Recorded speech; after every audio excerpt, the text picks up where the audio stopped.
present those to Congress. In fact, the National Commander just testified to Congress last week, and during the National Executive Committee meeting, so that all of the people from across the country were able to come, as well as those that were local. We had about 250 people sitting in Congress, and visiting the congressman at the same time. I think even our son's organization said that they managed on the day of the testimony to visit to make 148 different visits inside of Congress.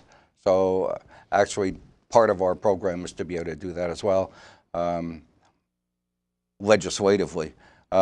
Nationally, we do scholarship programs. We're very, very happy with our associations with colleges, Phoenix University and Kaplan University especially, where we're able to.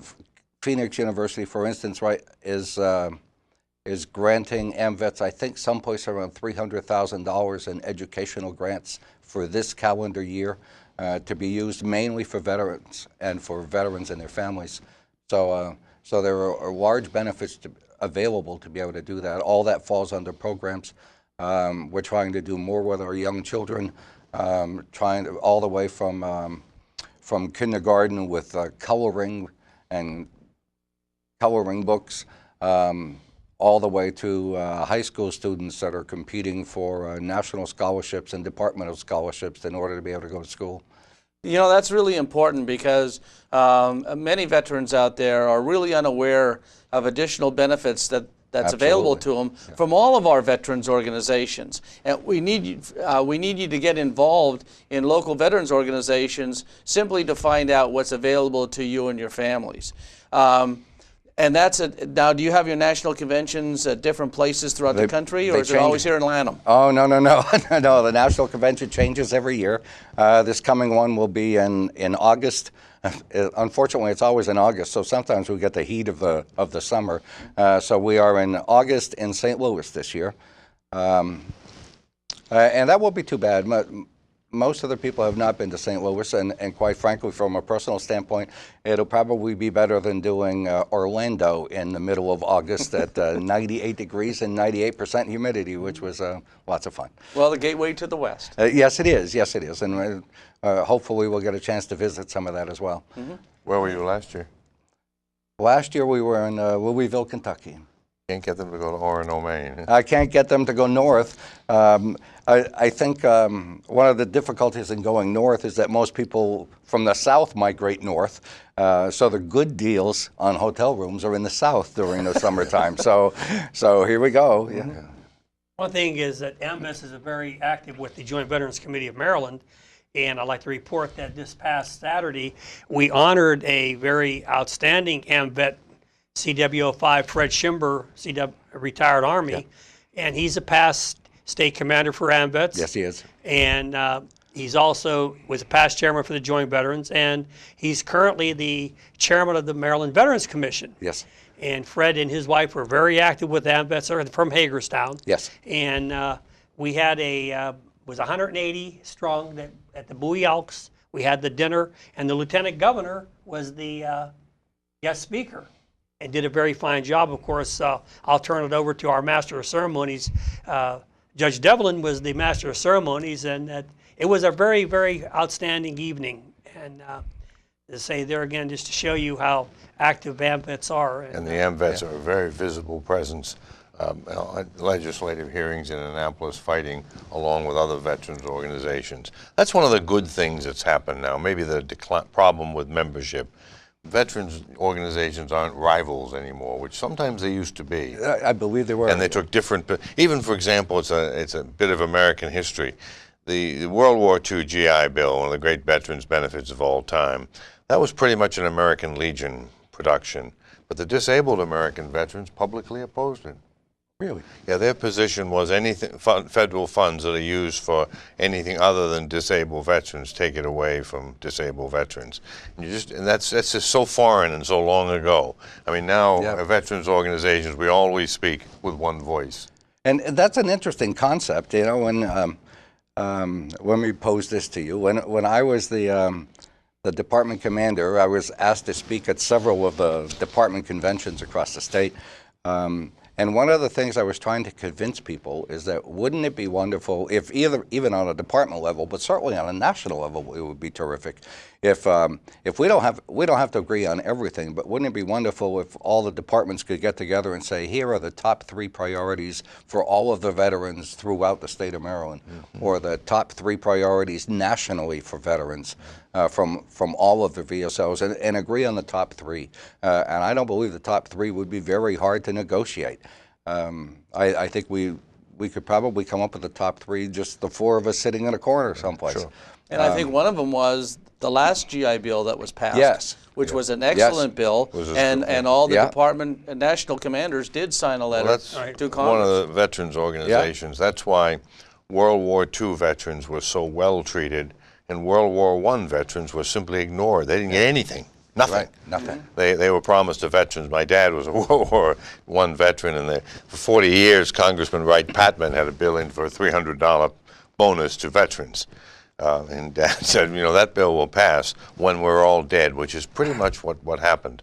But, you know, in 1918, the only really veterans organizations in the United States were a few old men were left over from the Grand Army of the Republic, which was the Civil War veterans, and a few Spankos, the United Spanish War veterans, but practically no veterans' voice at all. Yeah. And that's where the AMVETS, for example, in 1944, their feeling was that the American Legion, which a lot of people say now, is a little hidebound.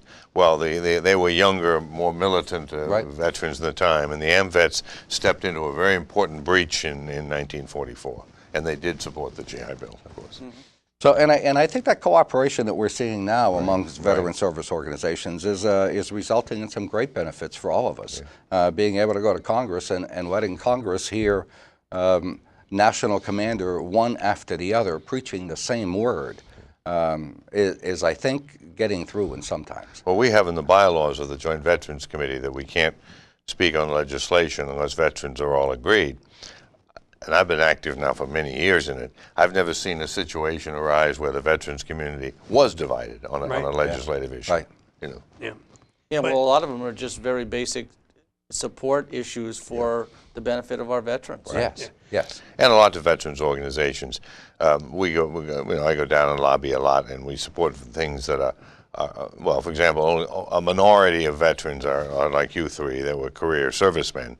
Most of us, most veterans organizations are, you know, one-hitch type guys. But that doesn't make any difference. We stand with one voice, and we're as enthusiastic for that as we are for any other bill, you know.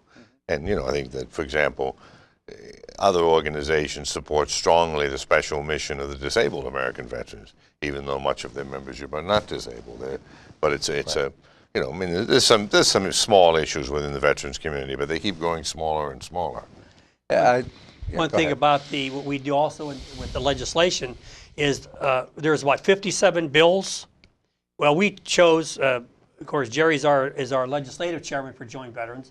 We chose about 5 major bills that we're going to concentrate on, with the subtraction and modification, the slot machine bill, and then there was the district for the court for the veterans. Yeah, and of course, Jerry can go over the list better because he gets down there testifying all the time. Yeah. And another thing, in Congress, not all the national commanders speak. I know the VFW, the DAV, the American Legion, the AMVETS. AMVETS does. Only the really strong ones that have a voice with the veterans and legislation, they're the only ones that really speak. Well, you actually see the difference is anyone who can get down to Annapolis is going to be allowed to speak to a committee. Even some crazy people here regularly.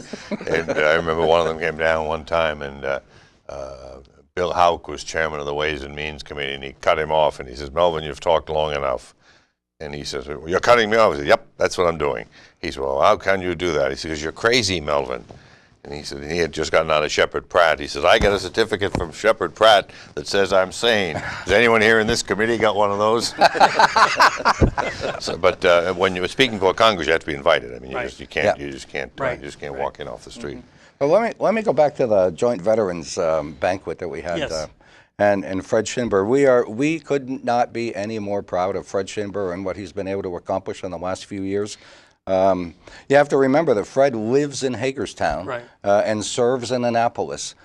So for the most part, he is on the road mainly on his own, and is doing that with great efficiency. And I think starting to show that that one people or a group of people can actually make a difference. Musters throughout the state that he's attended, representing the governor in some places when the governor could not attend. We could not be more proud of Fred and his accomplishments, and we congratulated him. And he's a regular, he never misses a meeting of the Never Joint misses Veterans one. Committee. He And drives down to the it's Joint really Veterans. tough on us because Yep. we hold our meetings here, as our viewers may not know, we hold them at the DAV in downtown Bowie, which is about 1.5 miles from my house.